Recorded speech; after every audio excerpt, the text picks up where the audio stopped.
Bienvenue pour cette nouvelle édition du Gala des services généraux de l'environnement de travail. Aujourd'hui, on travaille sur ce que j'appelle des indicateurs durs pour piloter notre activité. On est à l'aise avec les mètres carrés, on est à l'aise avec les positions de travail, on est à l'aise avec les euros.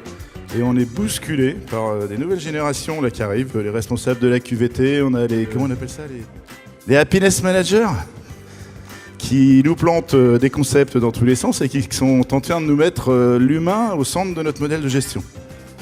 Alors ça, c'est passionnant, parce que moi, j'appelle ça les indicateurs mous. Quand j'ai passé mes sièges en flex office, mes ratios mètres carrés et poste de travail, je les ai plus, parce que j'ai plus personne qui a un poste fixe. Et je me demande après comment je vais mesurer la valeur. En ce moment, la mode, c'est immatériel de mon immeuble, pour se dire quelle est la plus-value que j'amène en termes de gestion et en termes d'activité dans l'entreprise, et plus forcément le centre de coût au mètre carré.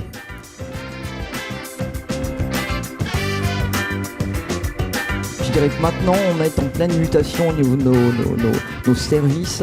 Comme le disait tout à l'heure Jean-Pierre, nous devons penser à nous renouveler, puisqu'on nous demande de plus en plus de nous cibler sur l'humain, le bien-être. Et pour cela, nous devons développer, ce n'est plus que la technique, ce n'est plus que les bâtiments, nous devons développer des qualités particulières de communication, des qualités environnementales également, être parfois ergonomes dans nos aménagements. Donc c'est très très large. Comment faire vivre un groupe? Oui, l'esprit d'équipe. Voilà, esprit d'équipe. Bon, l'esprit d'équipe, il est jamais naturel. Hein. Surtout quand on est français, on est particulièrement individualiste. Bon, donc il faut donner à 150 personnes qui ne croient qu'en elles-mêmes l'idée que c'est important d'être ensemble. Bon. Alors, là, écoutez, c'est quand même le vrai métier de la marine depuis toujours, le cœur de métier. Le cœur de métier, c'est comment vous faites pour, dans une coque de noix, faire vivre. Voilà. De temps en temps, vous avez une mutinerie, ça fait la bounty, ils vont pitcairn, etc. Voilà. Quand ils ne sont pas contents. Voilà. Bon. Et alors, attendez, incidemment, mais je ferme la parenthèse, il y a une mutinerie extraordinaire dans l'armée de la Royal Navy du temps de Napoléon, là. Ils ont eu peur, ils ont tellement peur que le premier rang dans la marine anglaise, c'est le RH.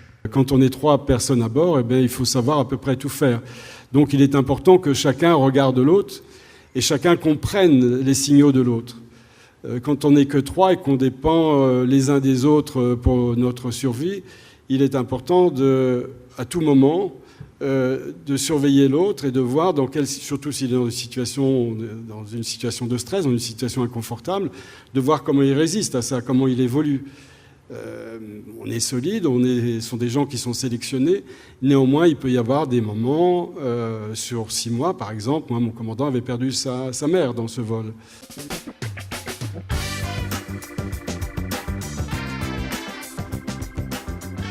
Écoute Michael, je pense qu'il suffit de regarder l'assistance ce soir et voir le nombre de personnes qui sont là pour comprendre pourquoi Antares, depuis maintenant 5 ans, a décidé de participer à la fois à l'Agora des directeurs immobiliers et l'Agora des directeurs des services généraux environnement de travail. La raison, elle est là, c'est pouvoir rencontrer des gens, pouvoir échanger.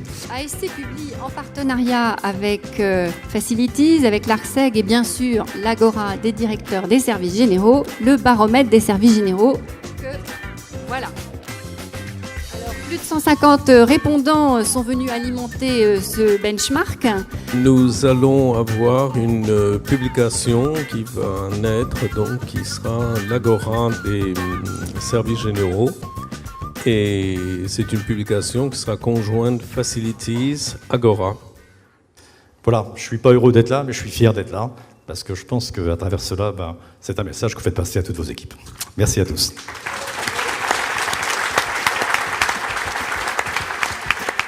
Le Gala des services généraux a été vu en tout plus de 242 000 fois, toutes plateformes confondues, donc Twitter, Facebook, LinkedIn, les différents médias, et je pense notamment aux partenaires médias qui sont présents ce soir.